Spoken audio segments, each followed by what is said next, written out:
Hello, my pretties, the witch is back.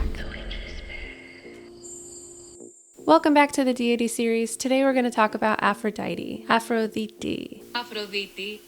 Aphrodite was said to be born near Cyprus. In Hesiod's Theogony, it says, Uranos, the sky, came bringing on night and longing for love, and he lay about Gaia, the earth, spreading himself full upon her.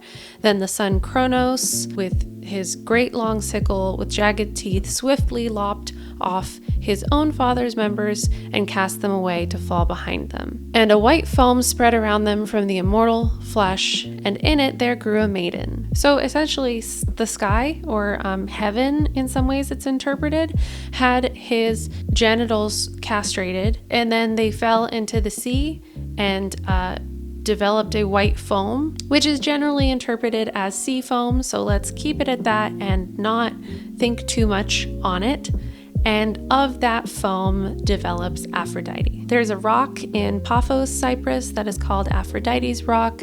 Legend says that this is sort of the site of Aphrodite's birth because of all of the sea foam around it. There's like some lore that if you were able to swim all the way around the rock, it would grant you like love and eternal beauty. Aphrodite is the goddess of beauty, love, passion. No surprise based off of her just origin story. She is also the goddess of sex and romance. And of course, being the goddess of love, she has had both mortal and god suitors and love affairs throughout her mythology. Of course, many had interest in her, but as an exchange for the release of Hera, Zeus's wife, Zeus arranged / bartered / convinced Aphrodite to marry the person who is keeping Hera captive, who has for some reason been deemed the ugliest god, which seems like a harsh judgment call to make. Hephaestus, the god of fire and the forge. This also probably benefited Zeus because it allegedly would get a lot of the other gods and mortals to like back off or lose interest in her.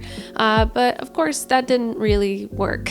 It being this arranged marriage as it was, Aphrodite didn't feel particularly interested in remaining faithful to it. She had a torrid and complicated affair with the god of war Ares. Her husband literally caught them in the act together because he crafted like a bed or a net, like a golden net in a bed that would catch them. She never had children with Hephaestus, but she did have 8 of Ares' children. She also had an affair with Poseidon and Hermes, giving each of them a child. She's also often portrayed with Eros, the godling that also represents love and sex. Most people are more familiar with Eros's Roman counterpart, Cupid. In some very early versions, Eros is a primeval god and son of chaos. In later versions, Eros is described as Aphrodite's son, undetermined whether the father is Zeus or Ares or Hermes. Maybe he's more of an adopted son.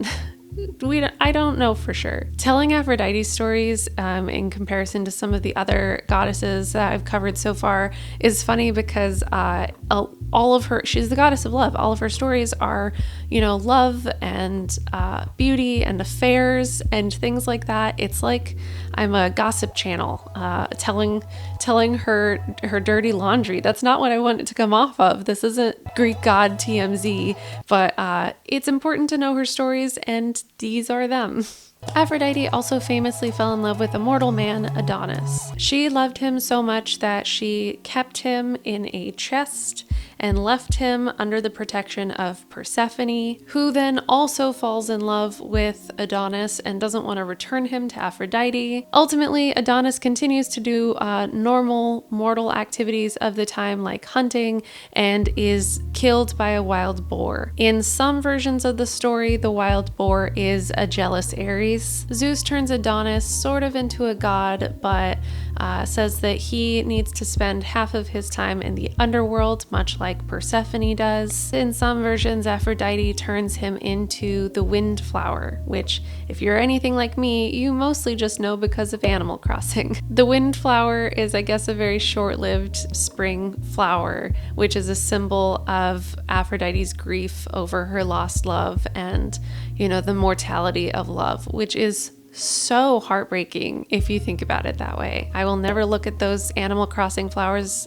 the same again. Now, some will say that Aphrodite has a short temper and that she would sort of do things that just kind of mess with people if she didn't get her way. There's also, I've seen a couple of videos on like my TikTok feed of people, they're kind of joking, I hope, but they're alleging that a way to like curse somebody else or put hardships on somebody else would be to trigger Aphrodite's temper by saying that your target is more beautiful than she is, which I would not personally try for multiple reasons. Because one, if that is true, why would she only target the person who you said was prettier and not you for being the person who said it? That doesn't like logic out to me. And also, she dealt out beauty and honored people for being beautiful all the time. She promised a man the most beautiful woman in the world. It was in exchange for an apple, which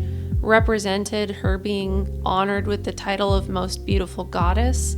But she still, promised like, oh, I've got the most beautiful woman in the world, I'll hook you up. That woman unfortunately was already married, and that is allegedly what started the Trojan War in mythology. But she's honoring women, so I would like to believe that she's a girl's girl. And like ultimately it's 2024, so let's just like not rank people as if we all fit on some universal like linear list of how people are pretty. Okay, so to create a closer connection with Aphrodite. Aphrodite is a goddess of beauty and passion that can extend beyond sexuality and into art, music, poetry. So creating something in her honor or reciting something in her honor. Another way could be putting more time or effort into your appearance, whether it's fashion or makeup or your home's appearance. Of course, beauty is going to be in the eye of the beholder, and the beholder is you. So whatever you deem more beautiful,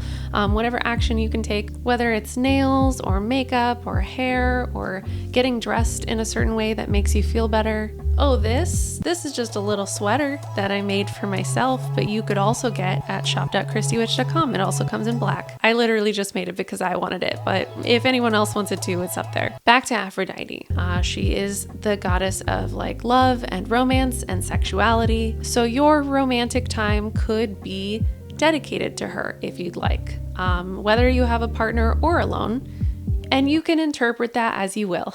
Some ways that Aphrodite might be calling to you or drawing you in to either work with her or to inspire you are if you are noticing more of her symbolism, either more often than usual or more notably that like it stood out to you. And I don't necessarily mean like if it's gonna be Valentine's Day and all of the stores are full with heart stuff, because of course they're going to be. But if you feel really strongly that like you need certain items or certain things that are heart-shaped or rose-shaped or rose-colored, things that are drawing you to it, that could be a sign. As far as her symbolism goes, these are also items that you can keep in mind if you are going to be creating or embellishing or adding to an Aphrodite altar, which could be things such as doves, dolphins, shells or clam shells, hearts, jewelry, salt water or seawater, mirrors, colors like red, pink, white, aqua, and teal, crystals such as rose quartz, pearl, aquamarine,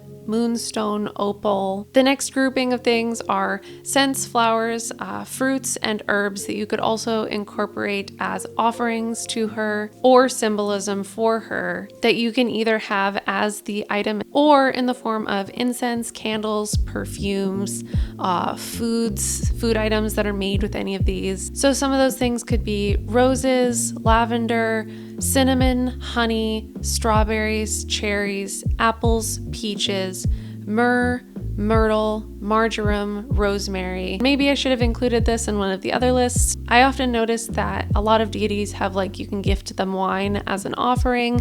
For me, when I think of Aphrodite, I think about rosé wines and champagnes.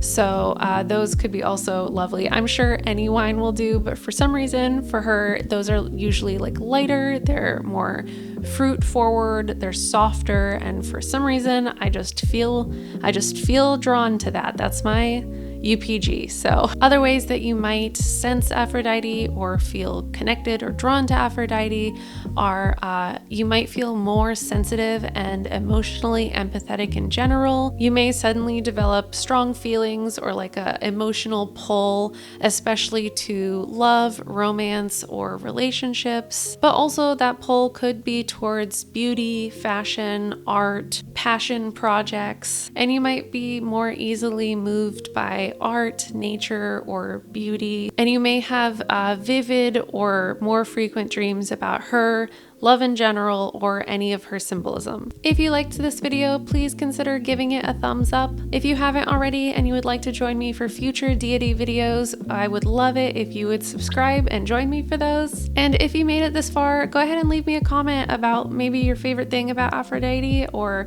maybe your favorite offering for her, or if you are only just starting to work with her, what made you feel drawn to her. I would love to know. Thank you so much for watching, and I will see you guys in the next one. Bye. I didn't get to show you guys the back of it. Has my name on it. I hope it's gonna focus. Okay. Bye.